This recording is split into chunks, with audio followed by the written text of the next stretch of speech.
Yes, dear listener, you're very welcome back to the Last Mixtape podcast with me, Stephen White. And in this week's episode, I want to talk to you about Kneecap and their brand new debut album, Fine Art. And straight off the bat, yeah, you can call this a classic Irish album, full stop, and most certainly a classic Irish album in terms of the hip-hop genre. These guys have been absolutely burning it up for the last couple of years, about 2 years, yeah, around that about time.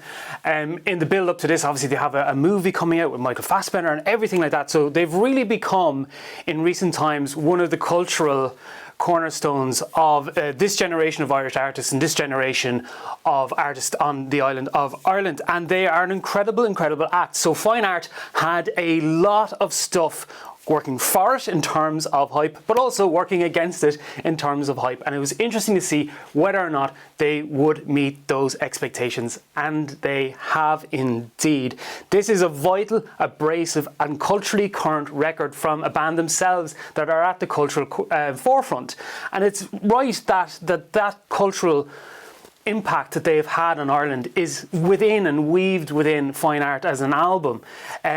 Songs like Three Gag that starts off the entire album itself, we're also featuring Roddy Peat. There's a few guest stars in this record as well that themselves are from artists that are really themselves, you could call them the other cornerstones of the Irish music scene, in Roddy Peat and Grian Chatton from the Fontaines, who appears later on the record. But starting off with that song, the way that it infuses the kind of traditional elements of Irish music, the traditional sounds and atmosphere. And a lot of the time Irish music has an atmosphere rather than a distinct melody or sound or anything like that. There's a feel to it that just has that Irishness to it.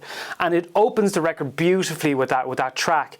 It infuses everything. It really shows what you can do when you have a really strong production around you and you're kind of let fly with it. So it's a brilliant introduction to the record.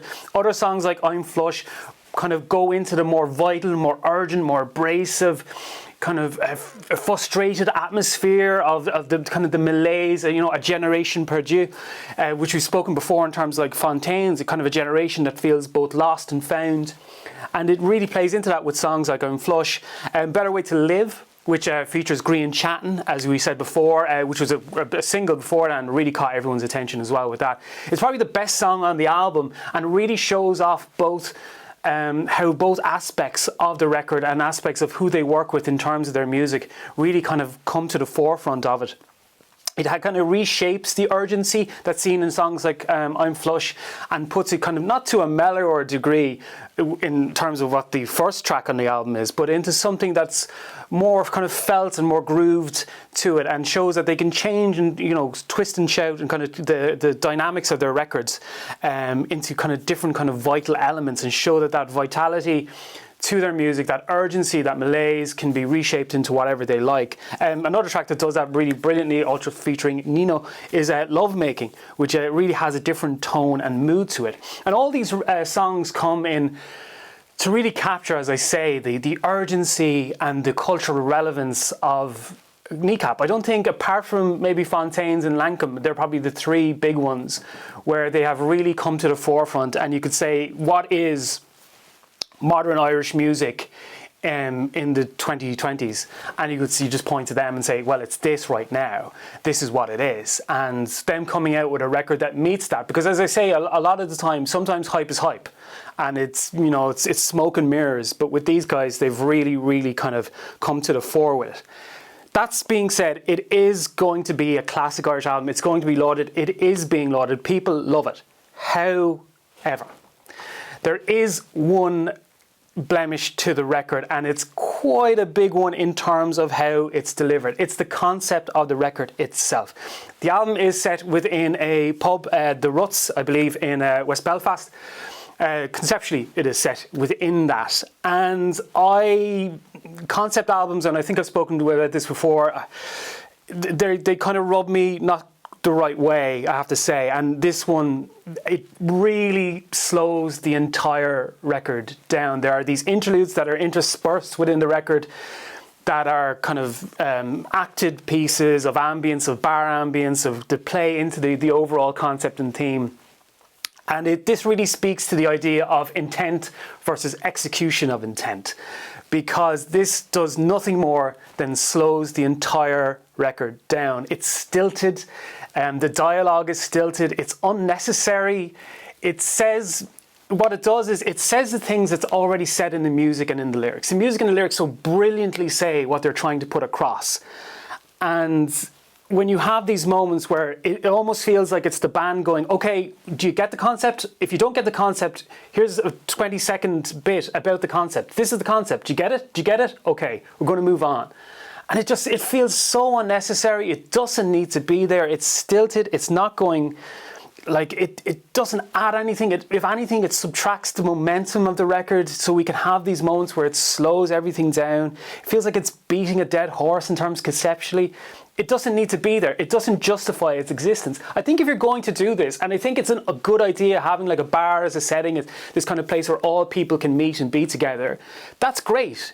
But you need to do something interesting with that. Just bits where it's just like somebody going, isn't this a great night out? Geez, yeah, isn't it? Look, you got like all snock down your nose. Man, that's from the thing that was in the other song. No, it really feels like it has that energy. Remember a couple of years ago, there were all these records that had voice notes in them. And the voice notes were, hi, I'm just ringing to call you and tell you that, hey, I'm thinking about you. You're a special type of guy. And then it would go into the next track or whatever.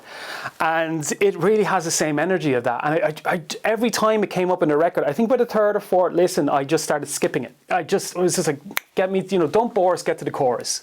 So I think conceptually that doesn't work. And it kind of maybe speaks to, maybe there wasn't a strong enough voice in the room in terms of saying, no, that's not a good idea. Take that out. Because it really feels like it's something you should be taking out. Now that's just a huge bugbear of mine, but I felt it worth saying. I'm not going to sit here and review something and tell you everything's great, it's amazing, it's the greatest album ever because of whatever. And I think this is a great album, but I'm not going to tell you something works when it doesn't. And this happens several times in a record, and if anything to me, it slows everything down. Does it take away overall from the record? As I say, I think it's going to be a future classic. No. I think it's something that people will probably talk about and go, those bits don't work. Or people will more than likely just skip upon re-listen. I don't think anyone's going to go back and listen to those parts. And I think that kind of, they get away with it just about, I think, in terms of that. If I was in the room, I would say get rid of that or do something new with it or interesting with it, but take that out. So I think that kind of is a little bit of a little small problem with the record. It may not be a problem for you. Your mileage may vary on things like this. I think I was kind of worn out from it from the aforementioned voice notes thing in the Irish hip hop for a while. But look, overall, this is an amazing, amazing album. It is going to be on the top of people's lists, and rightfully so. It's going to get all the award nominations. They have a movie coming out about them, everything like that. So everything's really working for these guys. So that's not taking too much away from them, or the record as well. I think it's vital. There are amazing, amazing moments in it. As I say, Trícag, I'm Flush, Better Way to Live, Love Making. These are... there's a song about ketamine, I can't remember entirely the name, but they all really work to kind of give that abrasive feel that you see in their live performance, and it's found in this. And Fine Art is a great album, and sometimes great albums have great problems with them too, and I think that might be just the one for me that kind of takes it away a little bit. But yeah, would I recommend this to you, dear listener? Absolutely, 100%. And I think if you're already probably a Kneecap fan, so you're already probably listening to it. But I think this is a great, great record and deserves all the plaudits it's getting. And I think, yeah, I would highly recommend that you seek out Kneecap and their brand new album, Fine Art.